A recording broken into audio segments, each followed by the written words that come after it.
अस्सलामुअलैकुम, आप देख रहे हैं टीवी 49 न्यूज़ यूके और मैं हूं मुनीर पीरज़ादा। आइए आपको ले चलते हैं आज की खबर की जानिब। कसूर डीपीओ सुहेब अशरफ और डीएसपी सीआईए नसरुल्लाह खान नियाजी की खुसूसी हिदायत पर इंचार्ज सीआईए सदर सर्कल कसूर इफ्तिखार अहमद जोइया की बड़ी कार्रवाई, डकैत गैंग का सरगना और एक साथी गिरफ्तार कर लिया। आइए मजीद बता रहे हैं हमारे नुमाइंदे मियाँ खलील सिद्दीक अराइन।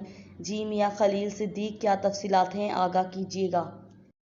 जी बिल्कुल, कसूर डकैत गैंग का सरगना मोहम्मद शफाकत व हमरा डाकू मुजम्मल से नाजायज़ असला, पिस्टल, तीब और ज़रब गोलियाँ और मसरूक़ा लूटी हुई रकम, नकदी हज़ारों रुपए, एक अदद मोटरसाइकिल 125 मोबाइल फ़ोन बरामद करके मुकदमा दर्ज कर दिए गए। सीआईए इंचार्ज इफ्तिखार अहमद जोइया और हमरा टीम एएसआई सादिक भट्टी, आबद जमील, मोहम्मद जवेद, गुलामुल्लाह को बदनाम ज़माना रिकॉर्ड याफ्ता डकैत गैंग गिरफ्तार करने पर डीपीओ कसूर सुहेब अशरफ ने शाबाश दी। जी।